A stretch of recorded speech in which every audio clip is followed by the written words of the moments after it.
السلام عليكم ورحمة الله وبركاته.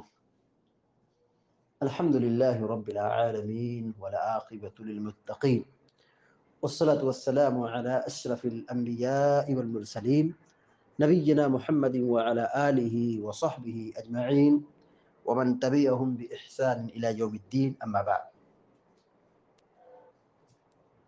فعن جابر رضي الله تعالى عنه قال قال رسول الله صلى الله عليه وسلم: يود أهل العافية يوم القيامة حين يعطى أهل البلاء الثواب لو أن جلودهم كانت قرضت في الدنيا بالمقاريض. رواه الترمذي وحسنه الشيخ الألباني رحمه الله۔ جامع ترمذی کی ایک حسن روایت ابھی آپ کے سامنے تلاوت کی گئی ہے۔ جابر بن عبداللہ رضی اللہ تعالی عنہما حدیث کے راوی ہیں۔ وہ کہتے ہیں کہ اللہ کے رسول صلی اللہ علیہ وسلم نے فرمایا: یود اہل العافیت یوم القیامت حین یعطى اہل البلاء الثواب لو ان جلودهم كانت قرضت في الدنيا بالمقاريض۔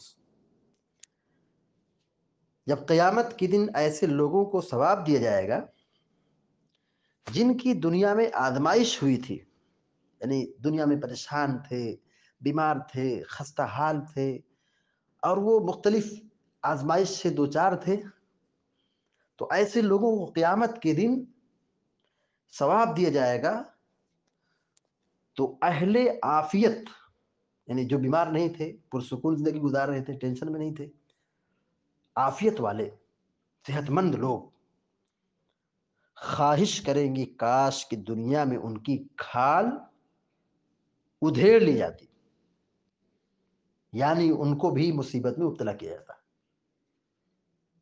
لو ان جلودهم كانت قرضت في الدنيا بالمقاريض، کئی چیز سے ان کی چمڑیوں کو کاٹ دیا جاتا، یا قیامت دن تمنا کریں گے۔ یعنی اس حدیث میں کمزوروں اور بیماروں اور پریشان حال لوگوں کی فضیلت بیان کی جا رہی ہے کہ جو مصیبت پر صبر کرنے والے ہیں، غربت میں رہنے والے، بیماری کی زندگی گزارنے والے، پریشانی میں رہنے والے، صبر کرنے والے، اللہ رب العالمین کی قضا و قدر اور اللہ کی تقدیر پر صبر کرنے والے تھے۔ دنیا میں پریشان تھے لیکن صبر کر رہے تھے، ایمان دیکھیے، توکل دیکھیے، صبر کر رہے ہیں۔ اللہ نے مصیبت میں رکھا ہے، پریشانی میں رکھا ہے، بیماری میں رکھا ہے، صبر کر رہے ہیں، قیامت کے دن کو بہت زیادہ ثواب ملے گا، بہت زیادہ ثواب ملے گا، بہت زیادہ اجر و ثواب ملے گا، اعلیٰ درجات ملے گا جنت میں، اونچا مقام ملے گا جنت میں۔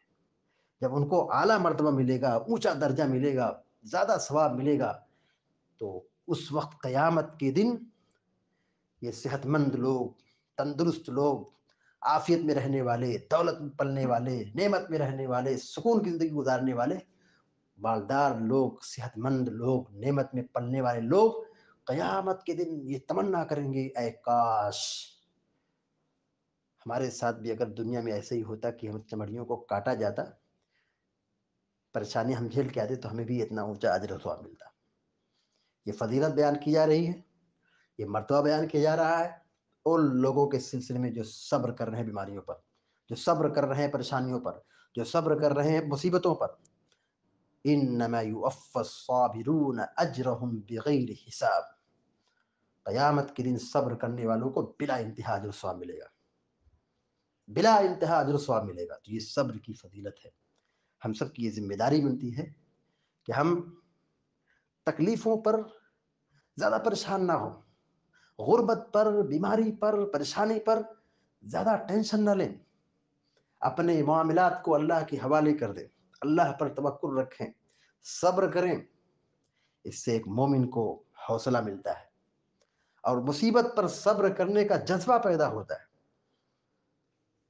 کہ قیامت کے دن صحت مند لوگ کہیں گے کہ ہماری چمڑیوں کو کاٹ دیا جاتا تو اچھا ہوتا، ان کو اجر و ثواب ملے گا، اونچا مقام ملے گا، جنت میں اعلیٰ مرتبہ ملے گا، اللہ تعالیٰ اجر و ثواب عطا کرے گا۔ تو یہ بہت بڑی فضیلت ہے جو بیماریوں پر، پریشانیوں پر صبر کرتے ہیں۔ ہم سب کو اس پر شدید توجہ کی ضرورت ہے کہ ہم بیماریوں پر صبر کریں.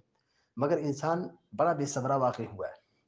چھوٹی سی تکلیف ہوتی ہے بل بلانے لگتا ہے، چھوٹی سی مصیبت آتی ہے پریشان ہوتا ہے، اور خوب بکتا ہے، خوب بڑبڑاتا ہے، خوب اللہ تبارک و تعالیٰ کی قضا و قدر کے خلاف گفتگو کرتا ہے. تو یہ فضیلت ان لوگوں کے لیے ملے گی جو اپنی زبان کو لگام دینے والے ہیں اور صبر کرنے والے ہیں، اللہ پر توکل اور اللہ پر بھروسہ کرنے والے ہیں، اللہ رب العالمین کے فیصلے کو تسلیم کرنے والے ہیں. ایسے لوگوں کے لیے اجر آخرت میں بڑا ثواب اور بڑا اجر ملے گا، جنت میں اعلیٰ مقام اور اونچا مرتبہ ملے گا. جو صبر کرنے والے ہیں. اور جو بے صبری کرنے والے ہیں، جو واویلا اور ہنگامہ مچانے والے ہیں، ایسے لوگوں کو کچھ نہیں ملے گا.